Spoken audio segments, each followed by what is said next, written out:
Newton's laws of motion पढ़ रहे हैं और उसमें अभी तक almost 30 types of problems discussion किए हैं।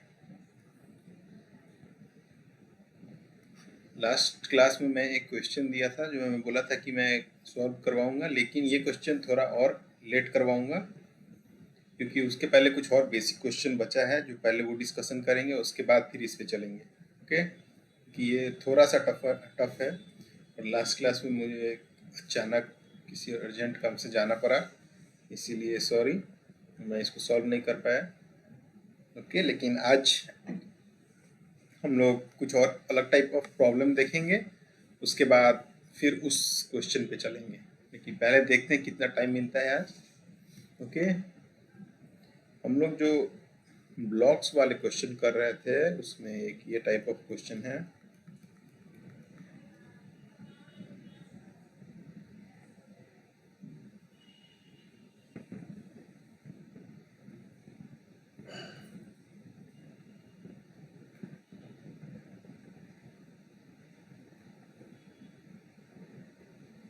Five kg, 3 kg, 2 kg।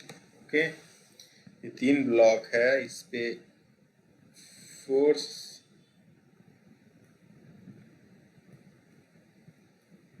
20 Newton लग रहा है। Suppose this is block 1, this is block 2, this is block 3. So you have to calculate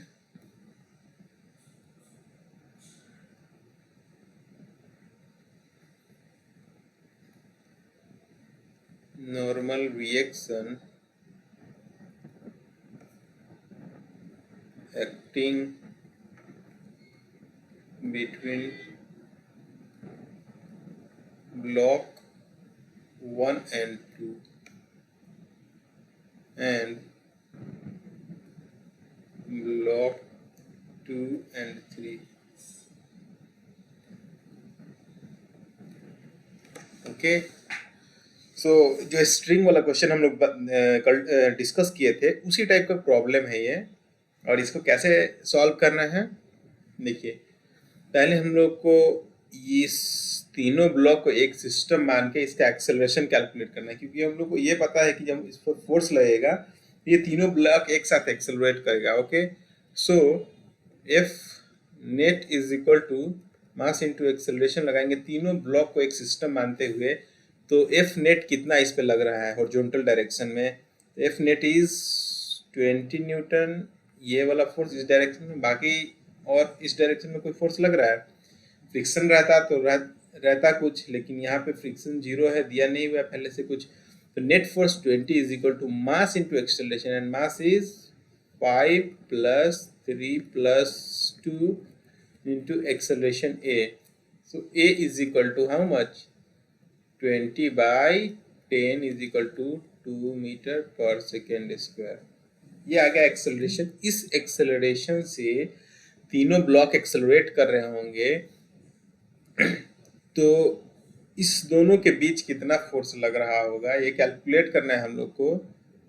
तो कैसे कैलकुलेट करेंगे? ये 5 kg वाले ब्लॉक का अगर हम लोग FPD बनाते हैं, कुछ N1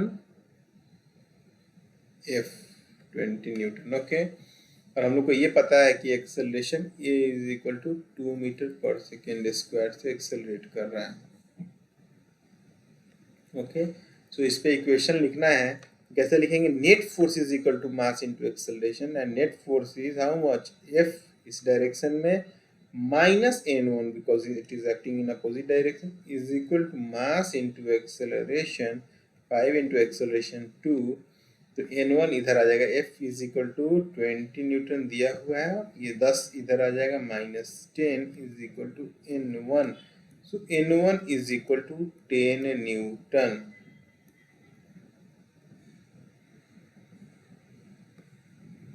N1 is equal to 10 Newton.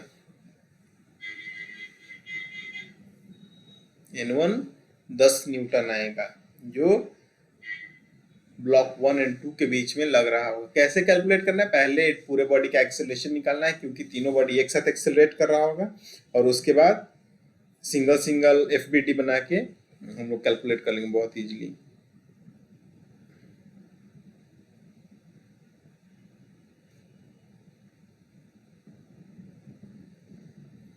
ये 2 kg ब्लॉक है, इसका एक्सेलरेशन हम लोग को ये पता है कि acceleration a is equal to 2 metre पर सेकेंड स्क्वायर से एक्सेलरेट कर रहा है।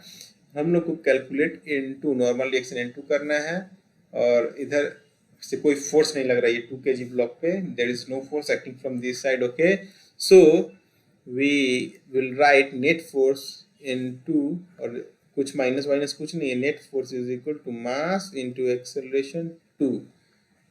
So N2 is simply 4 meter per second square. Got it? Block 2 and 3 के बीच में फोर्स लग रहा होगा, sorry, N2 is equal to 4 newton, 4 newton force लगेगा। ओके,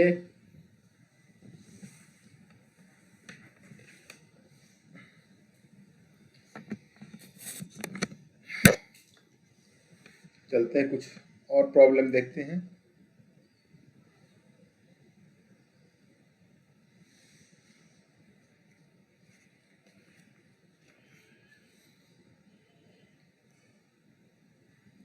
ये एक सरफेस है, वॉल है, समझिए आपके रूम के कॉर्नर का वॉल है ये। ओके, इस पे एक वेज रखा हुआ है,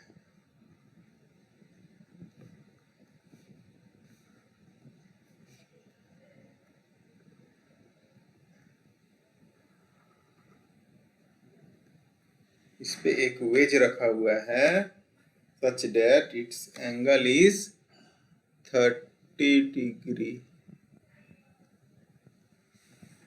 30 डिग्री। ओके, ये वेज इस पे फिक्स है, ये सरफेस पे फिक्स करके रखा हुआ है, वॉल समझिए कि कॉर्नर पे रखा हुआ है तो ये खसकेगा ही नहीं, यहाँ पे फिक्स ही रहेगा। इस पे एक मास है m। ओके, सो क्वेश्चन है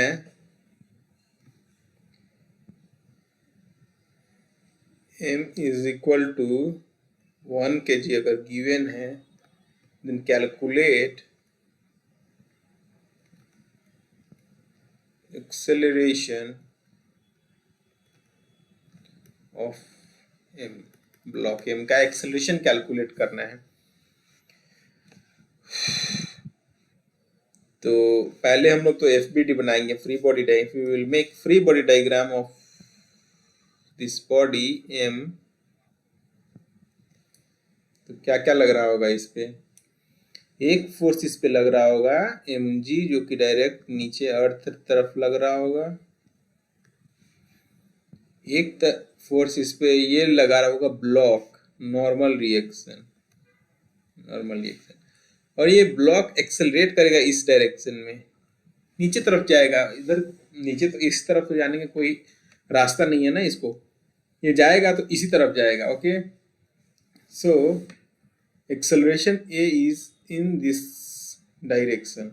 ओके, तो हम लोग को क्या करना है, पहले एंगल निकाल के देखना है। जैसे ये एंगल दिया हुआ है 30 डिग्री, तो इस mg का ना कंपोनेंट करेंगे, एक जो वेज के पैरेलल में करेंगे और एक वेज के परपेंडिकुलर करेंगे। ओके, परपेंडिकुलर वाला फोर्स तो ये नॉर्मल रिएक्शन से कैंसिल हो जाएगा, लेकिन जो ये वाला कंपोनेंट होगा, the component which is acting parallel to the wedge, parallel to the direction of veg,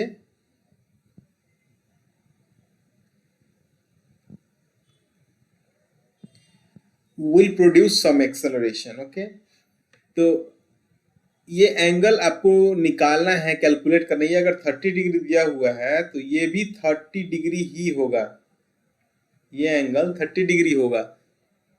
कैसे आप, कैसे बताऊं मैं इसको?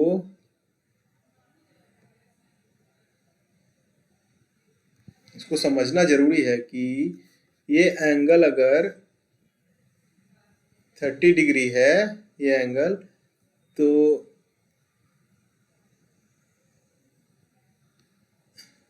ये तो म्यूचुअली जैसे एज्यूम किए ये म्यूचुअली परपेंडिकुलर है, एक इसके परपेंडिकुलर है इस वेज के इस सरफेस से, और एक ये पैरेलल है। ओके, ये पैरेलल है, तो ये एंगल कितना हो जाएगा, ये एंगल हो जाएगा 60 डिग्री ट्रायंगल के हिसाब से। ये परपेंडिकुलर हो यहाँ पे तो ये 60 डिग्री हो जाएगा, तो ये फिर 30 डिग्री हो जाएगा। ये भी 90 डिग्री है और यहाँ पे भी ये 90 डिग्री पे ही गिरेगा। समझने का कोशिश करिए, समझना बहुत जरूरी है, इस टाइप के क्वेश्चंस आते हैं एग्जाम में।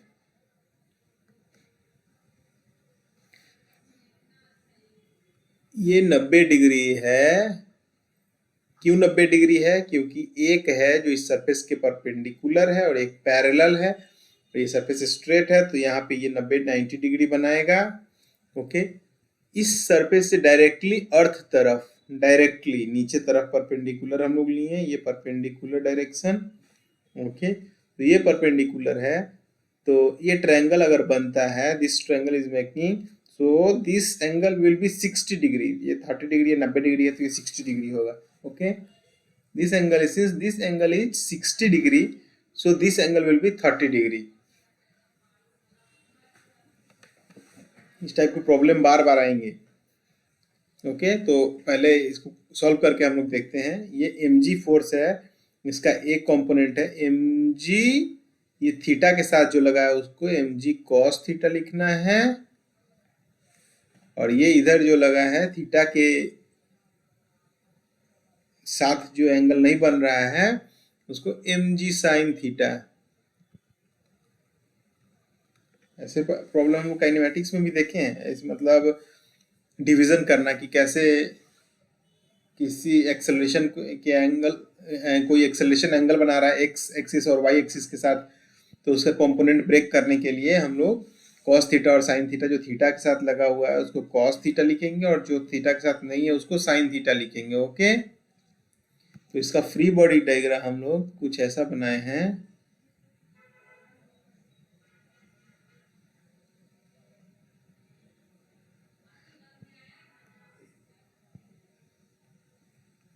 mg साइन थीटा इधर,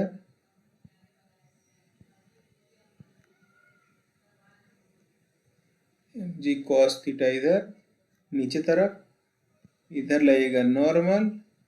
ओके, यही फोर्स है ना, और एक्सेलरेशन होगा इधर। तो हम लोग अब जो इक्विलिब्रियम इक्वेशन लगाएंगे, एक लगाएंगे इस डायरेक्शन में और एक लगाएंगे इस डायरेक्शन, हॉरिजॉन्टल डायरेक्शन में, एक लगाएंगे वर्टिकल डायरेक्शन में इस सरफेस के। तो अगर equilibrium equation perpendicular to surface of veg,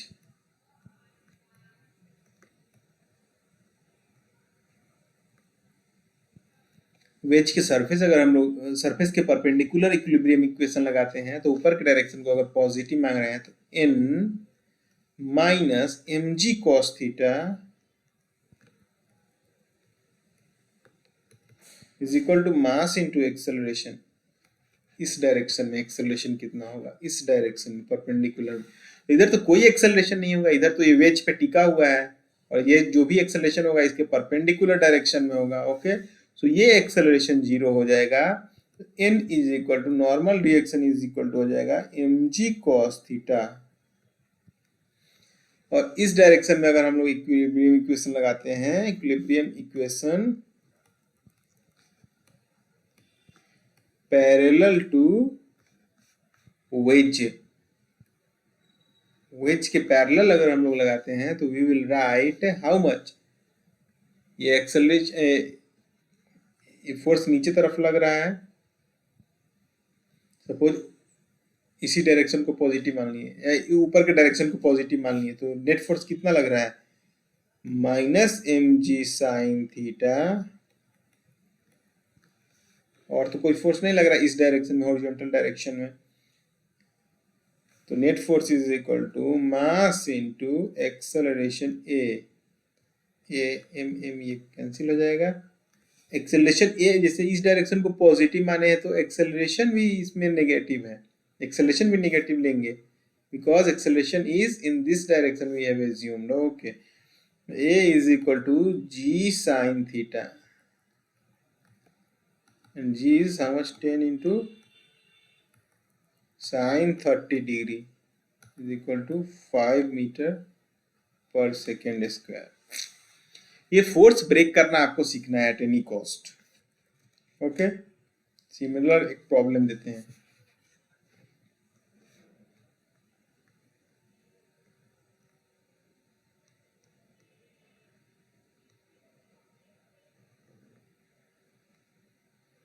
If this angle is 45 degree, okay, if this angle is 45 degree, this is 2 kg, and there it is fixed, this wedge is fixed to the surface and wall.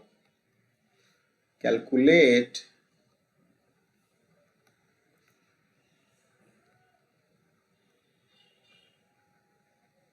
acceleration of block 2 kg and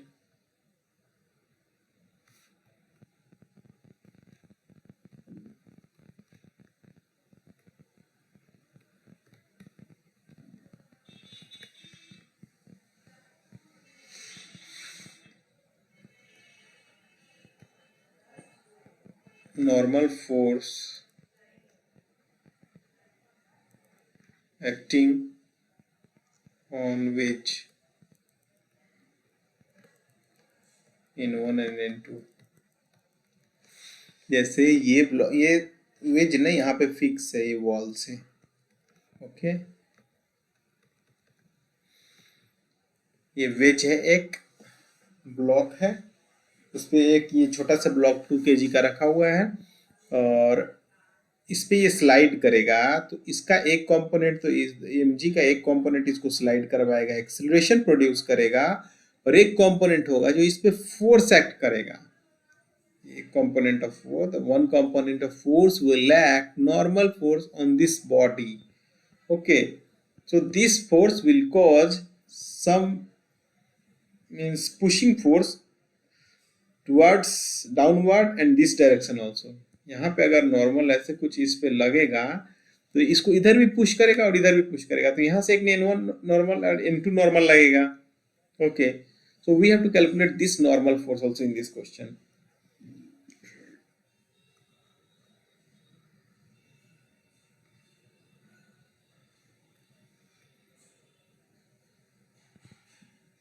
So we will first make FBD of this smaller block mg, and there is one force normal N will act here. Okay, and अगर veg का हम लोग बनाते हैं FBD,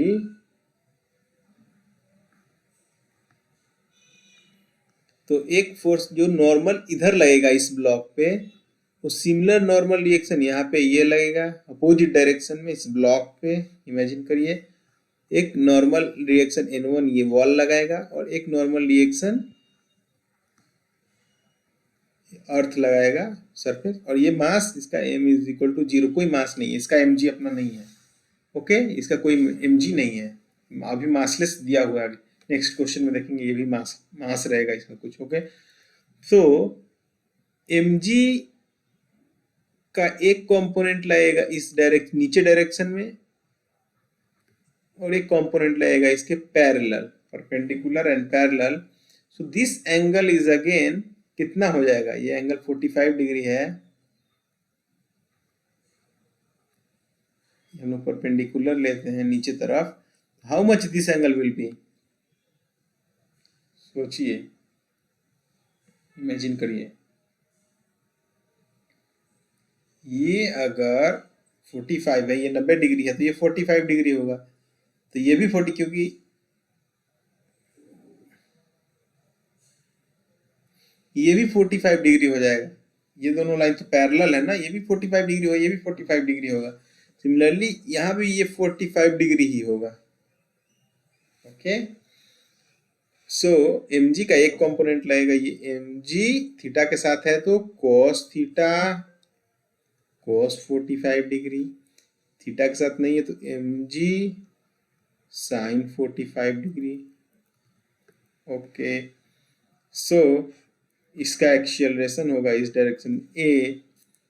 So we will write first equilibrium equation in this direction. Okay, so n minus mg cos 45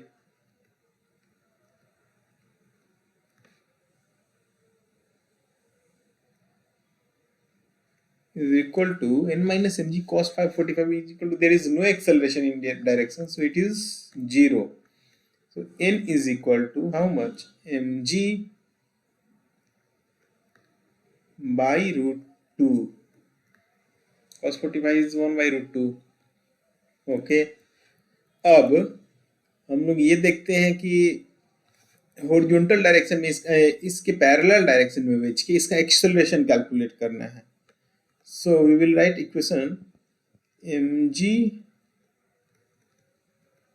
sin 45 is equal to mass into acceleration.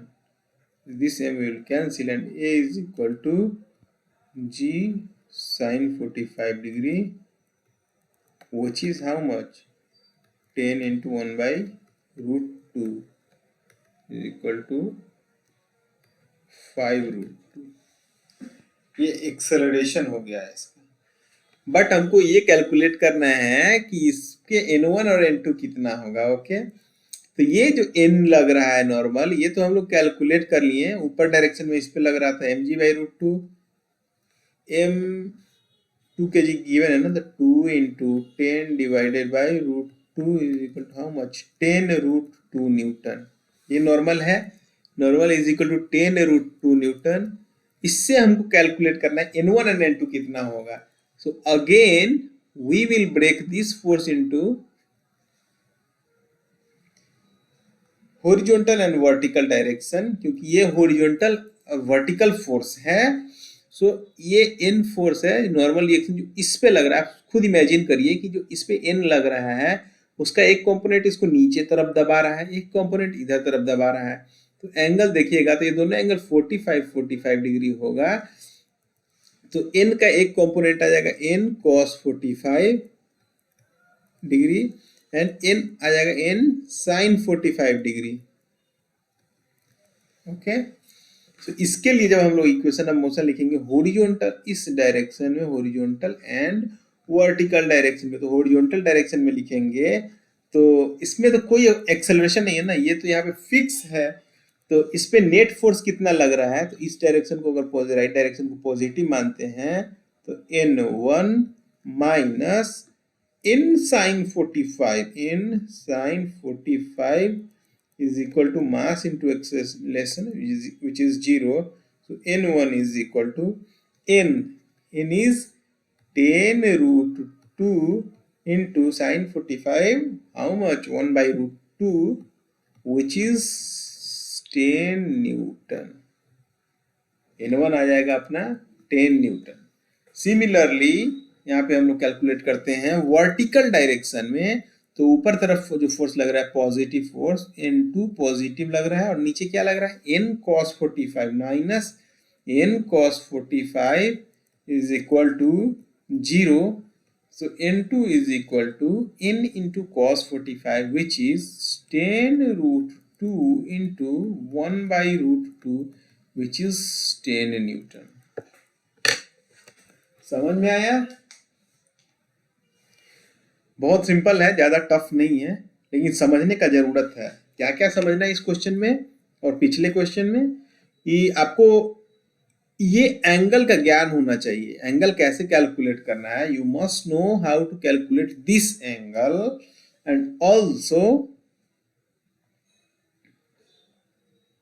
how to write equilibrium equation in horizontal and vertical direction, then you can easily solve this question, this type of question. Okay, I am giving you one more question of this type which you will solve by yourself at your home. Okay, there is a wall